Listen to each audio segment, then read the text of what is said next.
पूरे मुल्क में लॉकडाउन 2.0 लगा हुआ है और जनरल रेल की सहूलियात पूरी तरह से बंद है। लेकिन इसी के दरमियान तेलंगाना से झारखंड के बीच एक खुसूसी रेलगाड़ी चलाई गई। यकुम मई जुमा की सुबह 4:50 पर तेलंगाना के लिंगमपल्ली से एक ट्रेन रवाना हुई जो झारखंड के हटिया तक जाएगी। इस रेल में 1200 प्रवासी मजदूर सवार है। आरपीएफ के डीजी के मुताबिक इस गाड़ी में कुल 24 डब्बे हैं।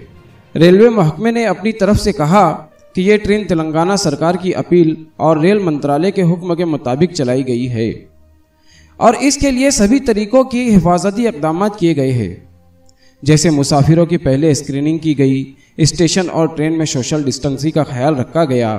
इस तरह की यह पहली ट्रेन है और आगे इस तरह की ट्रेनें रेल मंत्रालय की बनाई गई योजना के मुताबिक चलाई जाएगी और साथ ही जहां से ट्रेन निकलेगी और जहां पहुंचेगी, इन रियासतों की अपील पर भी ये मामला मुनहसिर है।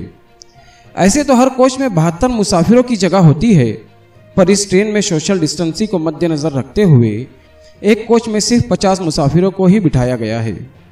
ये ट्रेन बिलासपुर, रायगढ़, झारसुगुड़ा होते हुए हटिया पहुंचेगी।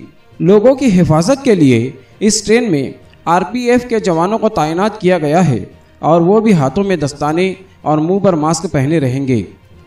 झारखंड के हटिया पहुंचने पर सभी मुसाफिरों की दोबारा स्क्रीनिंग होगी। ज़रूरत के हिसाब से मुसाफिर को होम क्वारंटाइन या हॉस्पिटल क्वारंटाइन किया जाएगा और राज्य सरकार को इन मजदूरों की रेगुलर चेकअप का भी इंतजाम करना होगा।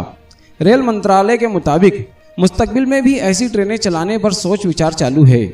आप देख रहे हैं जाग मेरे शहर न्यूज़ चैनल। ऐसे ही अवामी बेदारी वाली न्यूज़ के लिए हमारे YouTube न्यूज़ चैनल को लाइक, सब्सक्राइब और बेल आइकॉन को प्रेस करना ना भूलें।